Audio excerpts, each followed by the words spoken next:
Bonsoir à toutes et à tous.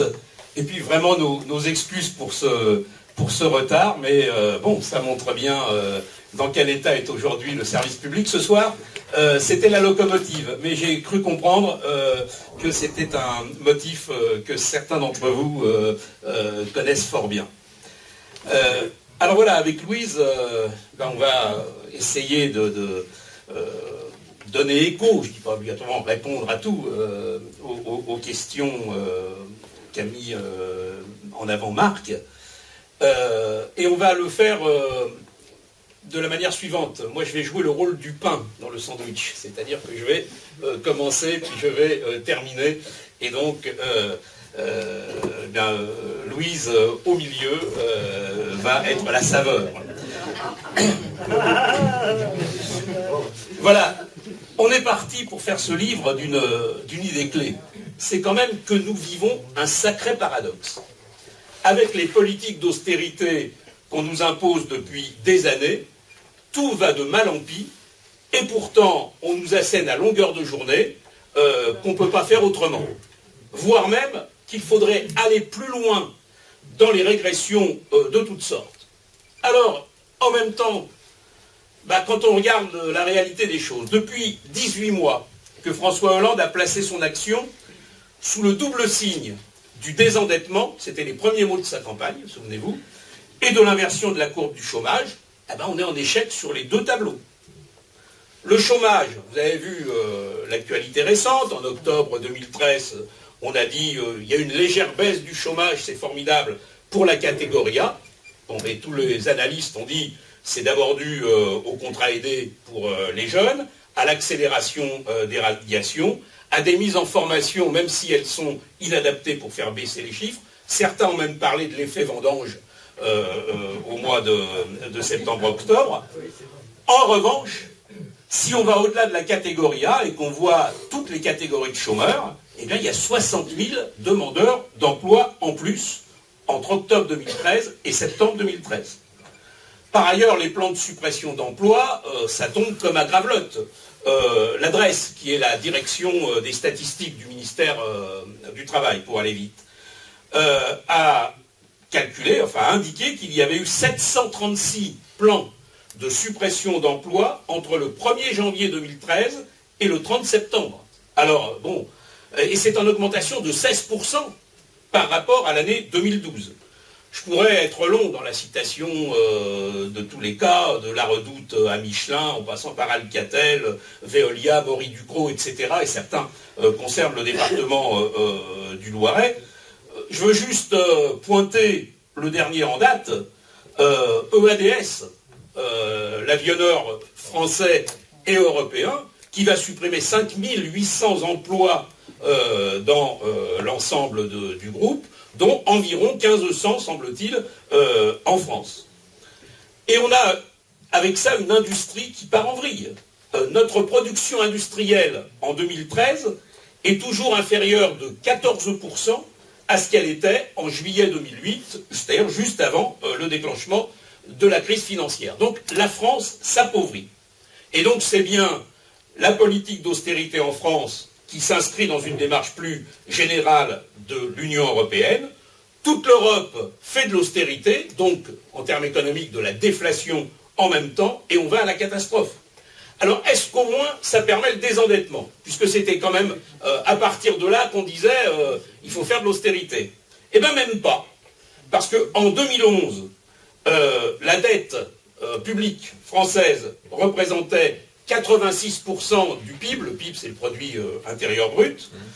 En 2012, fin 2012, ça avait augmenté malgré la politique d'austérité, on en était à 90%, et en fin 2013, on sera à 93,4% du PIB. C'est-à-dire qu'on mène ces politiques de régression sociale, et ça n'est même pas efficace par rapport à l'objectif affirmé. Je rappelle d'ailleurs que la fameuse dette publique française était de 67% du produit intérieur brut en 2007, c'est-à-dire avant la crise financière, ce qui montre à quel point c'est un mensonge que de dire sur tous les tons, comme on l'entend tout le temps, que c'est parce que il y a trop de protection sociale, il y a trop de générosité sociale en France que nous sommes dans cette situation. La dette, l'endettement public, c'est bien le résultat de la crise financière, de la crise de spéculation que nous avons connue. Et tout ça, c'est une politique de gribouille. Parce que on voit bien comment c'est un cercle vicieux, si vous voulez. Plus on fait de l'austérité, plus on fait de la régression sociale, on le voit avec les retraites, la sécurité sociale, l'augmentation de la TVA, plus la consommation est en berne, plus les investissements sont en panne, ça veut dire qu'il y a de la stagnation économique, voire de la récession, donc une baisse d'activité, avec du chômage, avec des rentrées fiscales et sociales qui diminuent, et donc les déficits budgétaires et sociaux qui augmentent, on est de plus en plus endetté. Voilà. Et pourtant, on nous dit, bah oui, mais ça, on ne peut pas le changer. On serait, d'après eux, enserré dans un réseau de contraintes irrésistibles. Alors on nous dit, c'est l'Europe, c'est le traité budgétaire, c'est les marchés, c'est les agences de notation, c'est la concurrence mondiale. En gros, ce qu'on est en train de nous raconter, c'est ce qu'on fait est absurde et c'est inefficace, mais on devrait quand même se résigner à continuer. Alors, nous rappelons, dès notre introduction, Marc l'a pointé, que cette idée d'absence d'alternative n'est pas nouvelle. Donc, Marc l'a dit, c'était le thème de prédilection de Margaret Thatcher dans les années 80. There is no alternative. C'est T-I-N-A, ce qui lui avait valu le surnom de Tina. Et donc, c'est pour cette raison que notre introduction s'appelle « Ne croyons pas Tina ». Cette approche-là, on ne peut rien faire d'autre que l'austérité, est un point commun, il faut le souligner, au néolibéralisme et au social-libéralisme, c'est-à-dire aux politiques de la droite comme aux politiques des partis socialistes européens. Certes, il y a des différences. On ne dit pas c'est la même chose. La droite théorise sur ce qu'ils appellent le réajustement structurel, qui serait un remède de cheval pour les peuples, et qui assainirait, paraît-il, la situation et nous ferait sortir de la crise. On ne l'a vu nulle part. Les socialistes au pouvoir sont quand même obligés de tenir un discours faisant croire qu'ils minimisent le choc et qu'ils recherchent la justice dans les sacrifices. Vous l'avez entendu, ça, à la rigueur juste. Mais au bout du compte, ça débouche quand même sur des politiques très proches, à tel point que les gens avec lesquels nous parlons ne voient pas de différence. La réforme des retraites, eh bien, elle est exactement dans la lignée de la réforme des retraites de Sarkozy et avant elle de celle de Fillon. On a voulu, sous Sarkozy, nous vendre la TVA sociale qu'on a réussi à repousser. Eh bien là, il y a une augmentation de la TVA, qu'on ne qualifie même plus de sociale.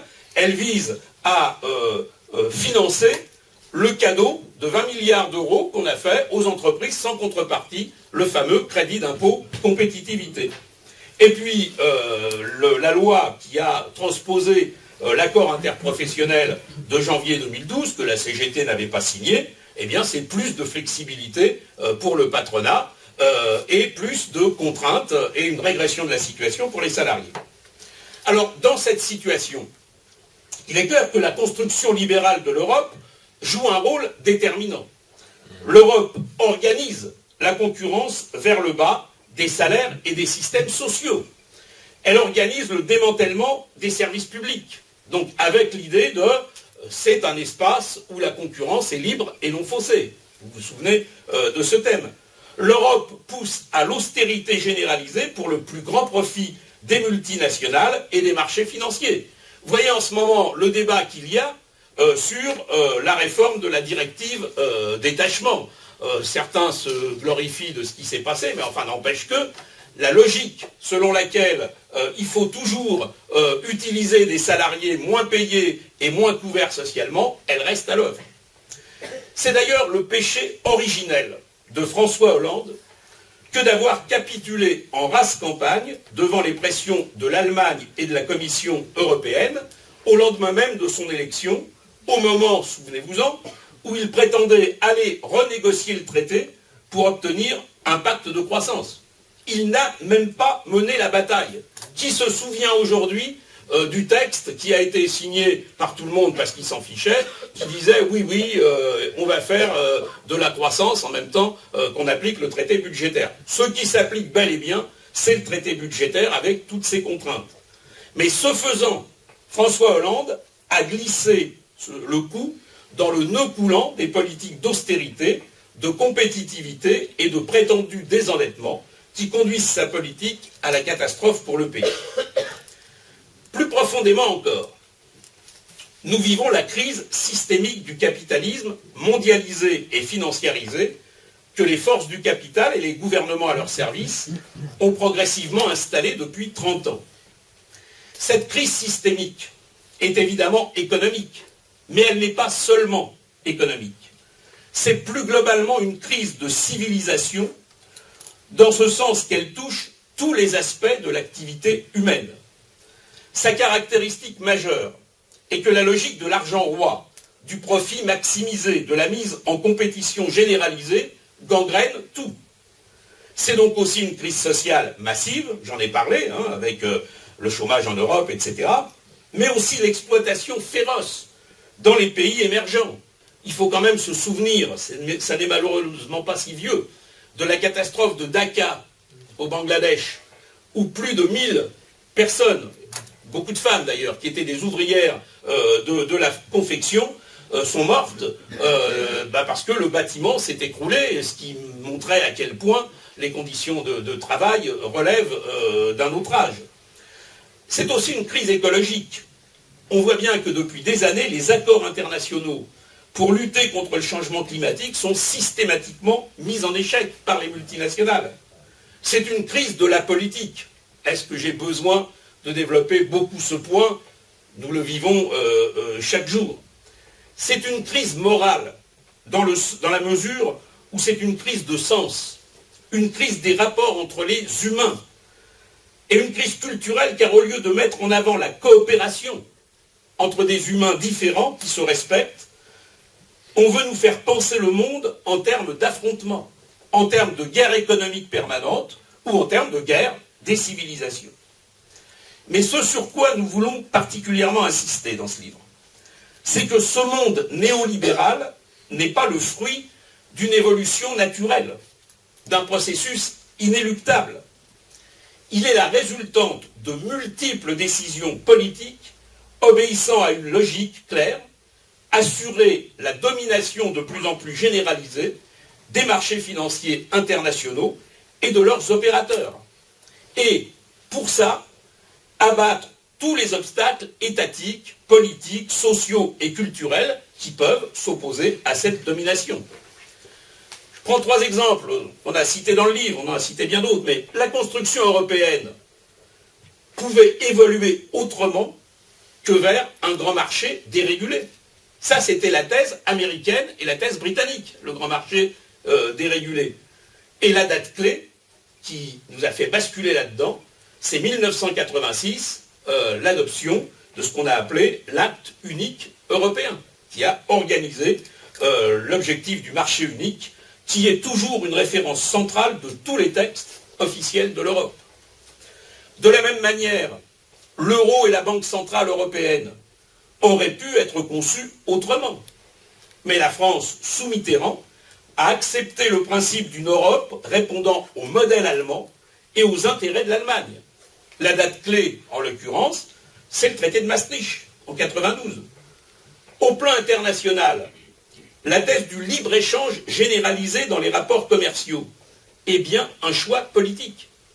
Ce choix politique, il y a plusieurs étapes, mais dont l'une des étapes clés est la création de l'Organisation mondiale du commerce. Ses conséquences sont massives. C'est l'organisation des échanges autour de la logique du low cost, du moins-disant. Le moins-disant social, le moins-disant fiscal, le moins-disant environnemental, bref, de ce qu'on appelle le dumping. Donc c'est un dumping généralisé. Et on pourrait prendre bien d'autres exemples. Donc pour sortir de la crise, ouvrir des perspectives de développement humain durable, il est indispensable de changer de cap, d'opérer un certain nombre de ruptures avec la logique qui domine la planète, l'Europe et la France. Bref, il est indispensable de s'engager dans une nouvelle voie. Est-ce que c'est impossible? Nous ne le croyons pas. Les forces du capital ne s'y sont pas pris en un jour pour imposer le modèle néolibéral. mais elles avaient une ligne. Depuis les années 50 d'ailleurs, depuis qu'après la fin de la guerre, elles ont pu reprendre des forces. Et elles ont mis en œuvre cette ligne en conjuguant une bataille idéologique forte, la construction de politiques économiques, sociales et culturelles, et en concrétisant tout ça avec des batailles concrètes et des mesures concrètes qui, sur la durée, ont façonné le monde tel qu'il est aujourd'hui. Cela s'appelle un changement de paradigme, c'est-à-dire, pour simplifier, un changement de modèle. Et c'est progressif. Eh bien, c'est la tâche qui est devant nous. Nous savons que le chemin est semé d'embûches, que l'avenir n'est pas écrit, et en même temps, comment ne pas souligner une immense différence entre la période actuelle et ce qui prévalait il y a quelques années seulement. À cette époque, en gros avant 2007-2008, le capitalisme apparaissait comme un système efficace. C'était son atout majeur. En gros, ce qui dominait dans les esprits, c'était, bon, le capitalisme, il est dur vis-à-vis des salariés, vis-à-vis des plus vulnérables, mais au moins c'est un système qui marche. Et c'est d'ailleurs ce qui alimentait l'idée qu'il fallait l'humaniser. Eh bien, aujourd'hui, ça n'est plus le cas. Le capitalisme a fait la démonstration que c'est le gâchis permanent, c'est la spéculation, c'est la crise qui n'en finit pas. Mais cela ne débouche pas spontanément sur l'idée qu'un changement progressiste est possible. C'est toute la question que nous devons résoudre. C'est à ce débat que nous avons voulu contribuer en écrivant ce livre. Donc Louise va vous présenter maintenant sa démarche globale à ce livre et sa cohérence.